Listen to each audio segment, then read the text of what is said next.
Hey guys, it's YukiPlays. I want to talk to you about a topic that bothers me for a while now. It's about the mods in Fatal Bullet. We all know that PC has a bunch of mods now for Fatal Bullet, but there is one thing that is not okay about it, and that's what I want to talk about in this video. I don't want to offend any persons that created these mods shown in the video or make them look bad. That is not my goal. In fact, I also created a mod in the beginning that was also not okay for me. But I realized it too late. Mods are fun, but it can also ruin a game, and by that I mean the overuse of mods or creating mods that hasn't anything to do with the game anymore and is just poorly balanced. But first let's start talking about how we encountered mods for Fatal Bullet in the first place. Elwave, who is also a content creator on YouTube, was friends with me a long time ago. We played normal Fatal Bullet as usual, but he was the one that always had mods before us. I realized it because he already tried stuff out in lobbies by using Cheat Engine. We also use Cheat Engine by customizing all the existing NPCs by giving them outfits and accessories that you normally can't give them. Also by just giving us players outfits and accessories without grinding for it, make it easy for players that already played the game on another console. The thing was that with that specific cheat engine table you could also mod weapons and giving them OP stats like 1 million weak point damage and so on. So it was already broken as this cheat engine table was released. But it wasn't used by that many at first, especially from new players that just started and didn't know it existed. But later on it got spoken about a lot, and now even PlayStation consoles and Switch have the problem with those cheats as well. But let's get back to the topic. Later on, Elwave got the mod to create 16 players and replacing the bosses Nifta and Snow Queen with the co-op ones. And that's when modding started. I'm not sure if someone before Elwave created mods already, but I only know Elwave, so if you have someone you know that have created mods before him, let me know. The year 2023 was when it all started. I figured out on my own how to bypass EAC, and I shared it with my friends while they figured out how to mod Fatal Bullet. Then after Elwave, I was the next that came up with a mod called All Weapon Skills. It basically lets you use all skills on all weapons. It sounded very fun when I created it at first, but later on had to realize I made a huge mistake. I did not test it further since I wanted to rush and upload a mod as fast as possible. This mod became one of the broken mods because combined with specific mods makes it one-shot enemies and almost bosses. And it was already too late since I uploaded it, and when I realized it, it already had 300 downloads. We also got a bunch of good mods then from Elwave, replacing some outfits and weapons. Scoobert2000 was also a content creator on YouTube, also joined the party in creating mods for the game. Then sometime later, on March, I was having a discussion with Elwave because I did not want to make modding public and did not want people to know how to mod the game because of the fear it could ruin the game and people could use it to troll other players or get a huge advantage over this. Then sometime later, Elwave created a video. This is how to bypass ESC in Fatal Bullet. My friend showed that to me, otherwise I wouldn't have known. I was very frustrated and was thinking that the game is done for, but I just did go with it and saw how it was going. Then I did my own how to bypass EAC in Fatal Bullet, not because I had intentions to ruin Elwave's video, no, because I'm also a content creator for this game. And by that time a lot of people watched me since I made a lot of helpful videos back then.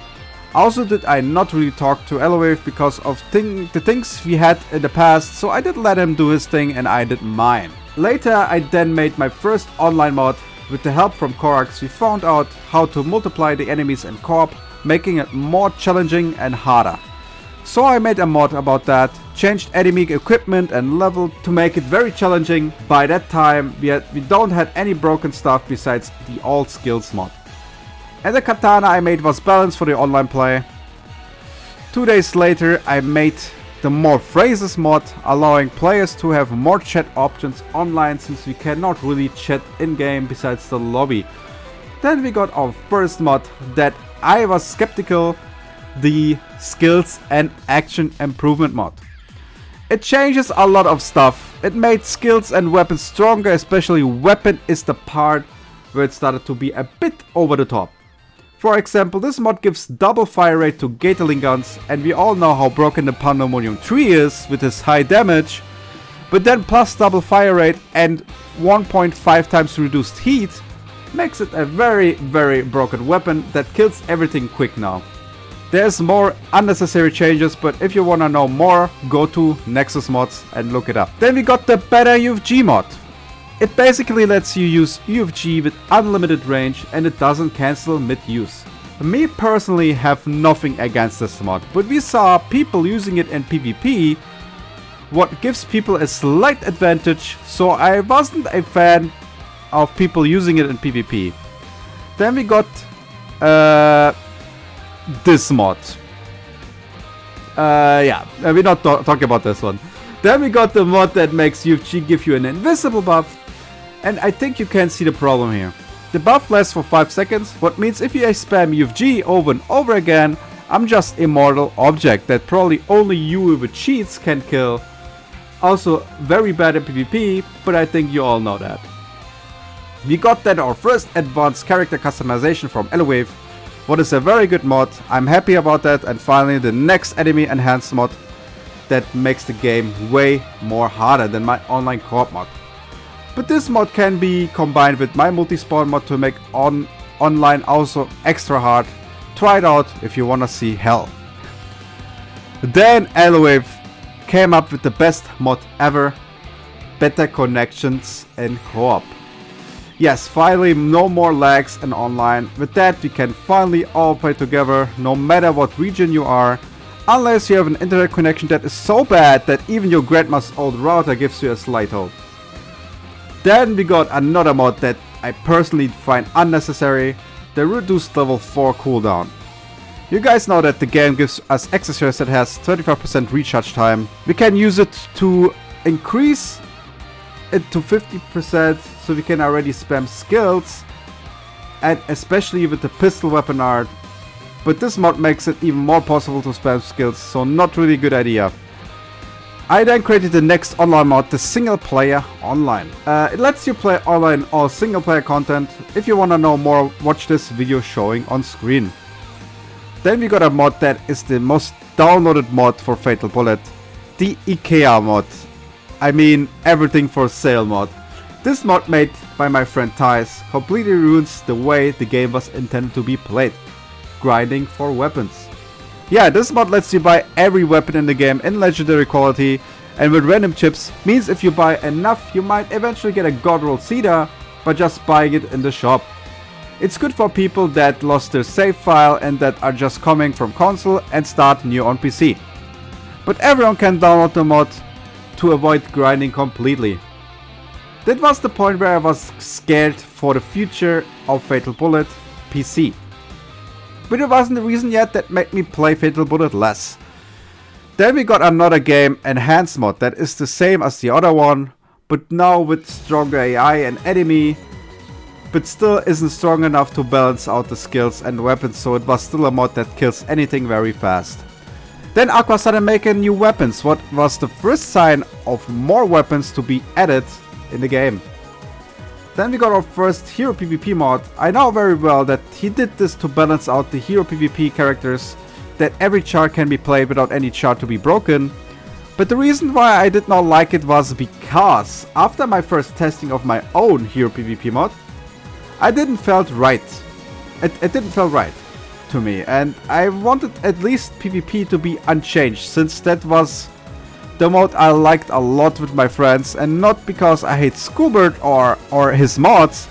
Of course I gave him a lot of ideas he could make, and he also made it because of me. I didn't talk to him because I was busy at the time. I had problems in real life, what made me forgot about these ideas I told him. But there was a lot of misunderstandings between us, what leads to him and me not being friends anymore. But I don't wanna say more about this to avoid drama. Aqua then released the first standalone weapons pack. I was somewhat happy but also scared that some weapons might not be balanced enough for online mode. But after testing them, it was actually very balanced out. the only complaint I had was some weapons was horrible with aim or heat. But then he released this bad boy here. Yeah, but that's the only weapon I think is too much, even though the crit rate is very low, that you probably never crit. Then we got another mod that makes the game way too easy. The no skill proficiency and stats. So you can now use all skills without having specific stats or leveling them up. What is that? Because that was the fun part, that you had to work for it to have better skills, and that you cannot use level 4 skills if not have the right stats. You can basically now only have one int but still have all level 4 support skills. He then also made the Hero PvP mod bundle that adds new characters to Hero PvP, but my opinion on this I already talked about. Then Aqua made new sword skills. Some of them are broken, that I wasn't really a fan of it. But later on I used it a little bit, but it still one-shots the default enemies in co-op, what makes my multi-spawn mod not hard enough anymore. If you want to know more about these skills, watch this video shown on screen. Then we got another character customization mod that was better than the other one, and I started making music mods for the game. Playing as bosses was also fun. This new skill mod is also shown in the video. Then this mod unlocks all PvP chars without needing DLC. I don't know how legal this is, since DLC costs money and then you get those chars for free without paying. I then had a new last idea to make online fun and challenging by creating new missions for co-op with the help from Aqua, but this mod got a lot of complaints that it's way too hard, and sadly some maps are bugged, and that was the point where I stopped modding, since I worked a whole week for this mod to work online and changing enemy spawns, but people did not seem to like it. Also did I stop because I have no more power or ideas to make online more interesting because of the limits we can do to this game by modding. Most stuff are not working, sadly. Then we got the memory chip unlocker, means you can put now chips in a weapon of your liking and also put all bounty chips in one weapon. Later on we got those two mods here that ruins the balance completely. Swords are way too powerful with this mod, and there are swords that don't even belong in the game, like a Bloodborne sword that is also bloody. Yeah, I think you get the point. Now combining all those mods I was complaining at, we have a mess that makes the game play by itself. You are way too powerful, you don't have to grind, you can use all for free without consequences. That was the point where I started stopping playing Fatal Bullet and just waiting for Fractured Daydream. With all those mods, the game became boring to me, and whenever I create a lobby there's at least one person that one-shots all enemies, including bosses. So all I can do is watch. Again, I have nothing against the people that created these mods, no. I respect that they put so much work into the game that is considered dead for the most people.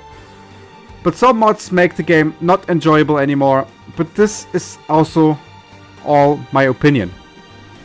If you think otherwise, you are free to comment on this video and tell me your opinion on this. Thanks everyone to listen to me on this topic. Now all I'm waiting on is Fractured Daydream and Sparking Zero to come out. Since I played the beta, it was so much fun, so I can't wait to play this game again. Thanks for watching, and as always, I see you in the next video. Bye guys.